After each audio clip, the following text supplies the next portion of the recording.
Hello students, Miss Yun here. Today we're talking about Chapter 12, Lesson 2, The Fall of Rome. So, have you ever been in a death spiral? Maybe a situation where it seems like no matter what you do, you remain on that downward trajectory. All you can do sometimes is your best to fight the good fight.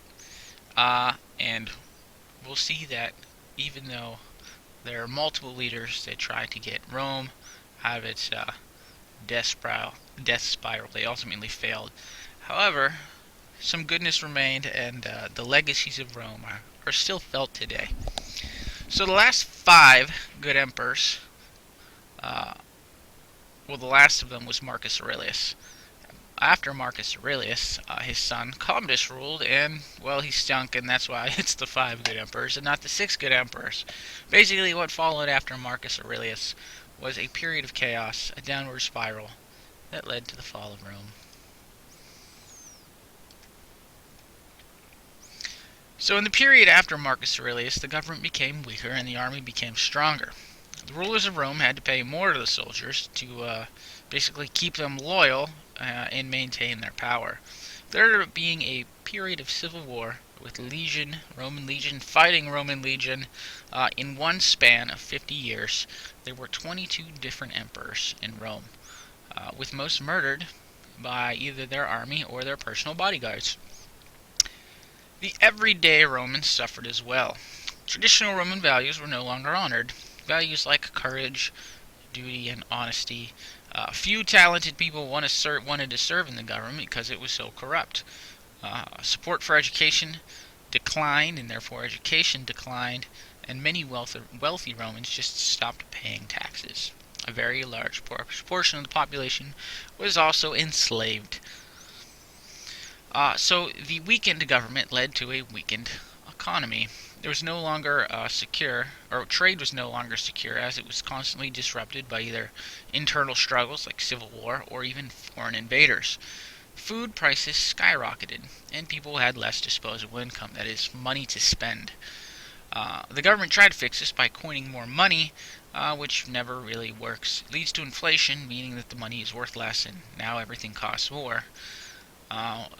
More specifically, they started putting less precious metal in the coins. The coins were worth less.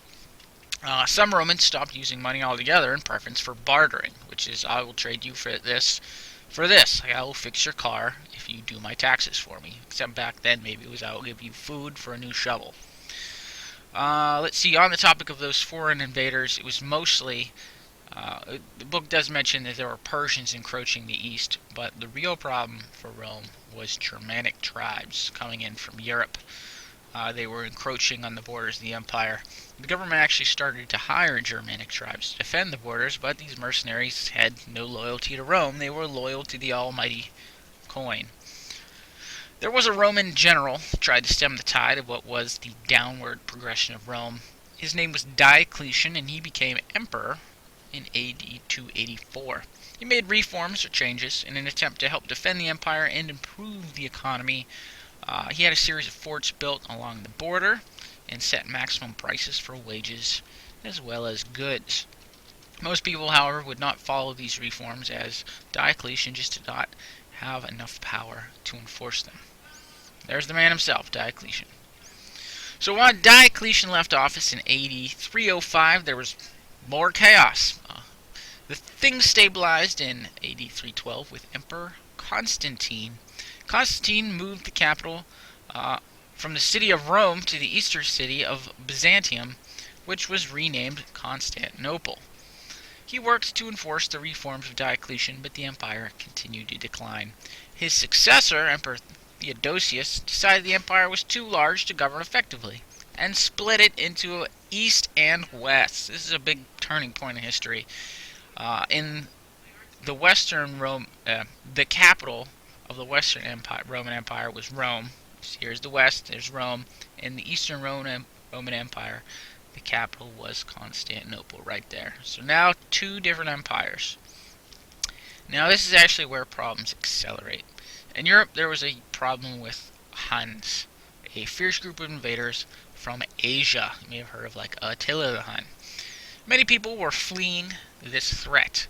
A Germanic tribe, the Visigoths, came to Rome for help. They asked to basically live in the Roman Empire so that they would be protected, and in return they promised they would be loyal to Rome. Rome agreed, but treated their Visigoth citizens poorly, like overcharging them for goods and just generally treating them terribly. The Visigoths actually got so fed up with this that they rebelled and actually defeated the Roman army at a battle at Adrianople in AD 378. The Visigoths, led by a leader by the name of Alaric, captured and looted Rome itself in AD 410. Another Germanic group, the Vandals, began invading the empire. I believe they started in Gaul and captured Rome in AD 455. They looted and pillaged the city of Rome for 2 weeks. And that, my friends, is where the word vandalism comes from. It comes from the Germanic tribe, the Vandals, who looted Rome for 2 whole weeks. Now, this invasion did not end Rome outright. The Germanic leaders sort of became just a part of the Roman government. Some very high positions ended up being filled with Germanic leaders. A Germanic general in the Roman army, Odoacer, took control of the Western Roman Empire, basically once and for all, when he overthrew the emperor, who was a 14-year-old boy named Romulus Augustus. He wasn't a very strong leader. He was 14. And Odoacer, that pretty much marks the end of the Western Roman Empire. Odoacer ruled Rome for 15 years before the city was taken by another Germanic tribe, well, the Visigoths.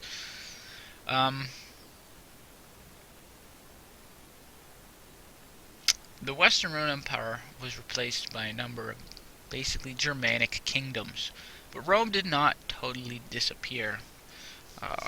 These new Germanic kings adopted many of the Roman ways, like the Latin language, Roman laws, and Christianity is the big one. There's also the whole Eastern Empire that lived on as the Byzantine Empire. You see it here. You've got the Franks, the Visigoths, Lombards, Byzantine Empire. Oh, and there's Islam down on the bottom.